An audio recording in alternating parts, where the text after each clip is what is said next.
Alors dans ce mini-cours, on va vous présenter les deux opérateurs qui nous permettent de faire des choix dans le monde des bases de données, la restriction et la projection. Et faire des choix dans le monde des bases de données, c'est tout aussi essentiel que dans la vraie vie, donc on s'en sert absolument tout le temps. Donc on va commencer par la restriction. La restriction, elle va nous permettre de choisir des tuples, donc de sélectionner des tuples, et donc ça va réduire la taille de la relation verticalement. Entre la relation en entrée de l'opérateur et celle en sortie de l'opérateur, on aura moins de tuples. Donc on vous propose sur chacun des transparents une petite icône qui vous permet de mémoriser cet opérateur. Donc, en l'occurrence, c'est un opérateur unaire, on n'a besoin que d'une seule relation en entrée de cet opérateur pour choisir des tuples dans une relation. Et bien évidemment, il faut spécifier la condition qui nous permet de conserver un tuple ou de ne pas le conserver. Et à chaque fois, vous aurez deux propositions de notation, une notation textuelle et une notation graphique. La notation textuelle, elle s'écrit avec un sigma et en indice la condition, entre parenthèses la relation sur laquelle on va appliquer l'opération. Et la notation graphique, c'est un trapèze vertical. En entrée, on a bien la relation, en sortie, le résultat. Et sur le trapèze, on positionne notre condition. Alors, on va vous montrer un exemple de requête qui implique une restriction. Quels sont les morceaux de pop rock? Quand on re-regarde notre schéma, album, morceau, playlist, artiste, on va chercher où est l'information. Donc, il faut bien mémoriser aussi où sont les clés étrangères pour effectivement connaître les liens qui existent entre les relations. Ici, pop rock, il s'agit d'une information qui est portée par l'attribut genre, et genre, c'est un attribut qui est dans la relation morceau. Et puis quand on nous demande quels sont les morceaux, et bien effectivement, on veut avoir toutes les informations de la relation morceau.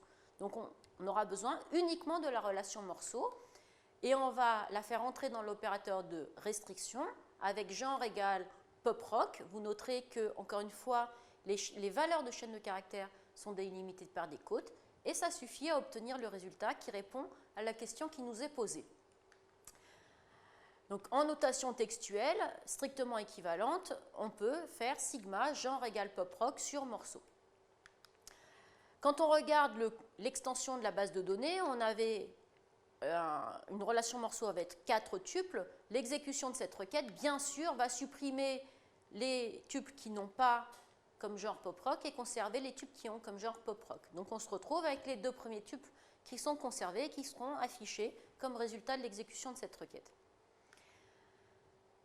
Alors on peut exprimer des conditions plus complexes. Si par exemple on veut les morceaux de pop rock qui sont sortis à partir de 1985, le schéma est le même.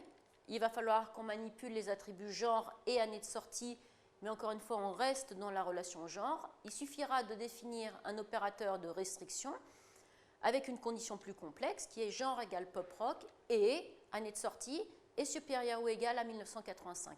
Il faut bien que la condition reste évaluable, donc il faut lier les sous-conditions par des opérateurs logiques et ou non, etc. Mais il faut que la condition globale soit évaluable. Le deuxième opérateur, c'est l'opérateur de projection. Et en fait, c'est le symétrique. Plutôt que de réduire la taille en choisissant des tuples, là, on va choisir des colonnes, on va choisir des attributs.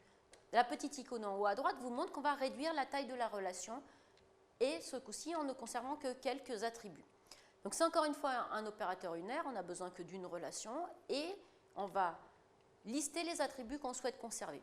Donc vous avez encore une fois deux possibilités de notation, la notation textuelle avec un pi, et la notation graphique avec, encore une fois, un trapèze, liste d'attributs dans le trapèze. Et il faudra faire attention à bien différencier ce trapèze-là du trapèze de la restriction. Donc, il y a tendance à confondre les deux trapèzes. L'horizontale est pour la projection et la restriction est dans le trapèze vertical.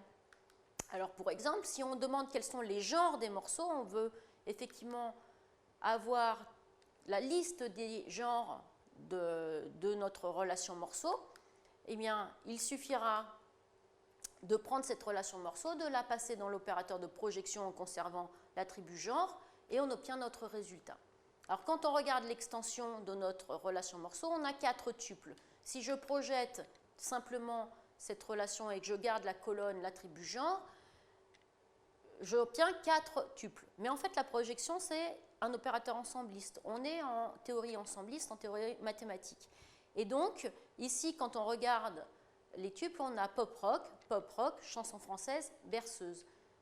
la projection va supprimer les doublons et donc dans notre résultat, de façon naturelle, on obtiendra bien 3 tuples et non 4. Donc la projection relationnelle supprime les doublons.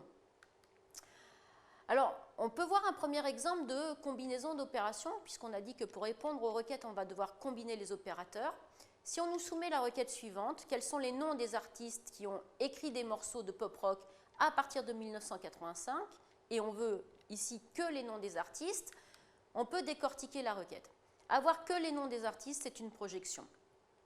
À partir de 1985, c'est une restriction sur l'année de sortie, et pop rock, c'est aussi une restriction sur les genres. Donc on va combiner des opérateurs de restriction et des opérateurs de projection. On va travailler sur le nom d'artiste, le genre qui est dans morceau, l'année de sortie qui est dans morceau. Donc pour l'instant, on n'a toujours besoin que d'une seule relation, et il s'agit de la relation morceau. Donc il suffit pour cela de prendre la relation morceau, de la passer dans l'opérateur de restriction avec genre égale pop rock et année de sortie et après 1985, et ensuite de faire une projection pour ne conserver que l'information que veut voir l'utilisateur, qui est le nom d'artiste. Et on obtient notre résultat. Alors bien entendu, il ne faut pas inverser les deux opérateurs. Si on commence par projeter et en ne conservant que le nom d'artiste, on aura bien du mal à interroger les genres et les années de sortie. C'est bien dans ce sens-là. Et la structure générale des requêtes en algèbre relationnelle sera comme ça. On commencera par des restrictions, on finira toujours par la projection finale, qui est l'information que veut voir l'utilisateur. Alors si on prend un tout petit peu de recul uniquement sur ces deux opérateurs, bilan de restriction et de projection, en fait, il faut quand même faire une petite analyse de la question en jeu, une analyse par rapport au schéma des relations pour identifier bien les relations et les attributs qu'il faut manipuler en tentant de limiter le nombre de relations. Si un attribut est présent dans plusieurs relations, eh ben, on va essayer de trouver le plus petit ensemble de relations à manipuler pour répondre à la requête. Et puis on peut faire une petite analyse ou une reformulation de question pour bien identifier ce qui relève de la restriction et ce qui relève de la projection. Pour identifier ce qui relève de la projection, on va dire quelles sont les informations que veut voir l'utilisateur, quels sont les noms d'artistes par exemple. Et là, on sait qu'il s'agit effectivement de la projection.